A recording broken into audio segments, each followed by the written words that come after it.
Olha só, um grupo de parlamentares protocolou ontem no Supremo Tribunal Federal um pedido de impeachment do ministro da Educação, Abraham Weintraub. Eles integram a Comissão Externa de Acompanhamento dos Trabalhos do MEC. Os responsáveis pelo requerimento, entre os responsáveis estão os deputados federais Felipe Rigoni, Tabata Amaral, João Henrique Campos, além dos senadores Alessandro Vieira e Fabiano Contarato. O documento pede a abertura de um processo para apurar infrações cometidas pelo ministro e aponta ações que violam o decoro, a honra e a dignidade do cargo. Agora, outros 24 parlamentares já assinaram o documento. O relatório menciona ainda supostas omissões na atuação de Weintraub, assim como desrespeito ao princípio de impessoalidade por ele ter aceitado um pedido feito pelo Twitter para a correção da prova do Enem da filha de um apoiador do governo. E, para a gente entender melhor esse pedido que foi apresentado, nós vamos conversar agora com o deputado Felipe Rigoni, deputado federal pelo PSB no Espírito Santo, que gentilmente nos atende. Como vai, deputado? Boa tarde, obrigado pela participação. Boa tarde, Vitor. Boa tarde, Rodrigo, Josias, Thaís. É um prazer estar falando com vocês aqui hoje. Ô deputado, e de que maneira o senhor acha que vai caminhar agora esse processo? Tem esperança de que o Supremo possa acolher ou é muito difícil? Considera remota a chance? É um gesto mais político, mais simbólico? Qual que é a leitura que você faz? Olha, esse processo não é um processo que tem prazo, né? Diferente do impeachment de um presidente, impeachment de ministro, pela jurisprudência que a gente consultou, eles são todos feitos através do STF e agora vai ser sorteado um relator. Esse relator não tem prazo para apresentar o relatório dele, mas quando apresentar isso vai ao plenário do STF, é o plenário que julga. Thaís. Pois é, deputado, o ministro Edson Fachin já tinha arquivado no ano passado uma petição de impeachment contra o outro ministro, o ministro Ricardo Salles. Porque, segundo a lei, só o Ministério Público pode apresentar esse tipo de denúncia. Então, resgatando um pouco a pergunta do Brown, a gente sabe, eu pelo menos considero que o ministro Weintraub tem muitos bons motivos para sair do cargo, mas a impressão de que esse movimento do Congresso é um movimento político fica ainda mais intensa quando a gente lembra que o presidente da Câmara, Rodrigo Maia, ficou muito chateado pelo fato de o ministro Weintraub ter demitido o Roberto Dias, que era um apadrinhado dele no Fundeb. Então eu queria saber em que medida esse episódio teve alguma relação com esse pedido e em que medida esse pedido tem, de fato, uma função prática ou meramente é um ato político? Bom, em primeiro lugar, assim, a lei ela diz que qualquer cidadão brasileiro pode entrar com uma denúncia por crime de responsabilidade contra os servidores públicos, sejam eles presidentes ou ministros. Tá? Então, não é só o MP que pode fazer isso. Inclusive, existe um recurso sobre essa decisão do Edson Fachin no ano passado, que está para ser julgado pelo plenário. Mas qualquer cidadão, na verdade, pode entrar com pedido de impeachment de servidores públicos.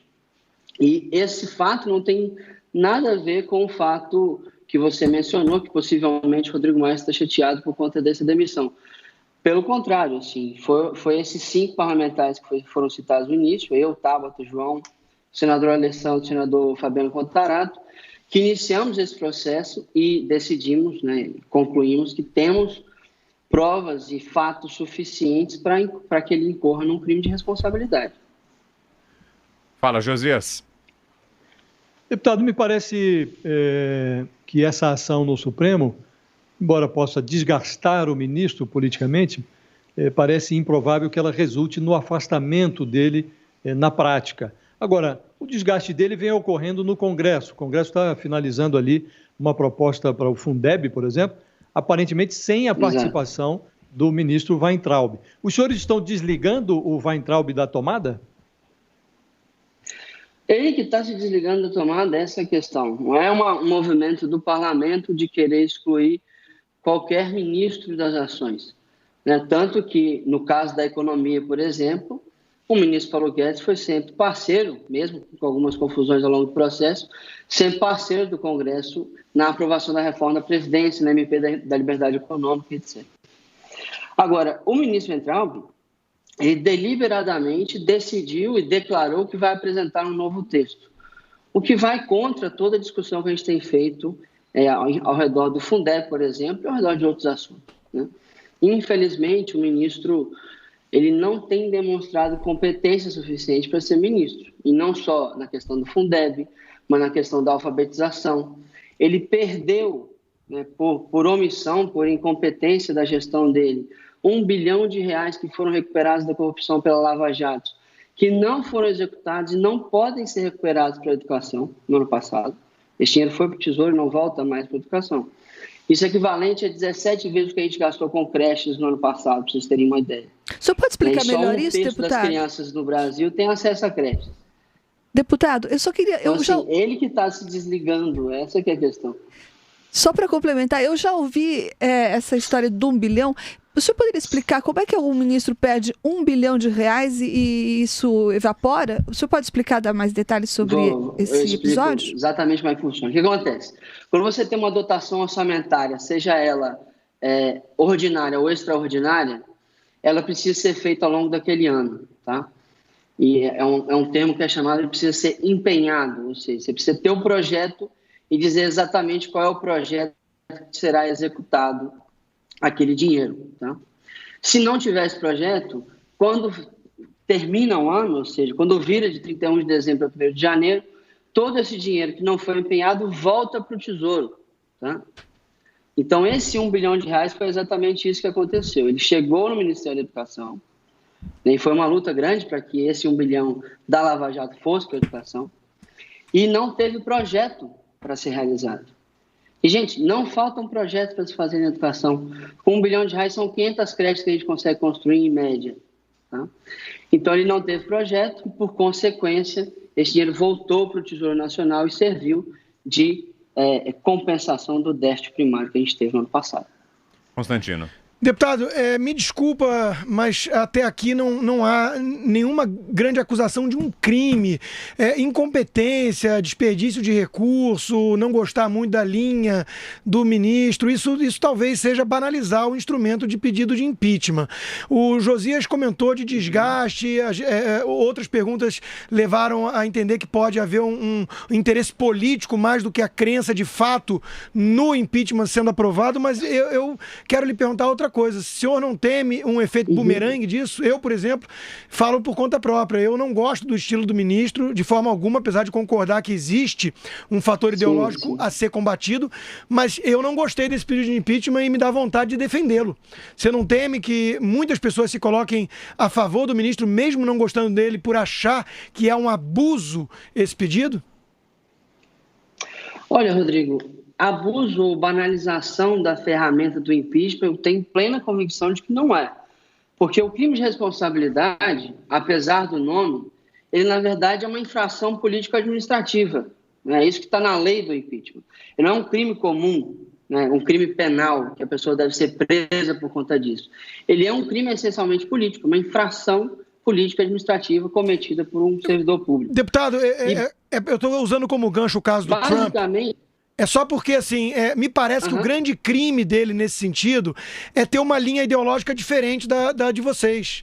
Da Tabata, da deputada Tabata, da sua. É muito pelo contrário. Porque vocês têm sempre um instrumento de candidatura para poder mudar a linha do MEC. O Bolsonaro venceu, e venceu com uma linha diferente. Essa é a minha questão. Claro, mas veja bem, o meu problema não está com a linha do MEC. Porque ele não executa essa linha para poder criticar. Essa que é a questão. Então, vamos lá. O crime de responsabilidade em questão aqui são 2 eixos da nossa acusação, tá? O crime de responsabilidade, eles vêm de violação de princípios constitucionais que vinculam a administração pública. Sejam eles princípios da eficiência, da transparência, da impessoalidade. Então, só de eficiência tem uma série de fatos que mostram a violação ao princípio da eficiência é grande. Ao princípio da transparência também. Agora, ao princípio da impessoalidade é ainda pior. Esse caso que o Vitor citou no início, que ele atende uma pessoa porque ela pediu pelo Twitter, enquanto milhares de pessoas tinham pedido pelas vias tradicionais e oficiais do INEP, não foram atendidas ou não foram atendidas a tempo, isso é sim um crime de responsabilidade. Não é uma questão de querer diferente ideologicamente de nós. A questão é que ele nem executa as coisas para que eu possa criticá-lo. Josias. Então, é isso. Agora, esse pedido feito no Supremo e as atitudes que os senhores estão tomando lá em relação ao ministro na Câmara, dá a entender que os senhores não estão gostando do desempenho dele no Ministério. Agora, o problema não seria do presidente da República, que não substitui o ministro? O problema do MEC é o Weintraub ou é Jair Bolsonaro? Olha, é também responsabilidade do presidente da República substituir os ministros. Inclusive, em primeiro lugar, é prerrogativa dele. Só que ele não faz isso. Essa é a questão. E eu acho que tem que ficar bem claro para as pessoas que é uma escolha do governo manter um gestor com esse nível de incompetência na frente da principal pasta, que é a educação de qualquer país.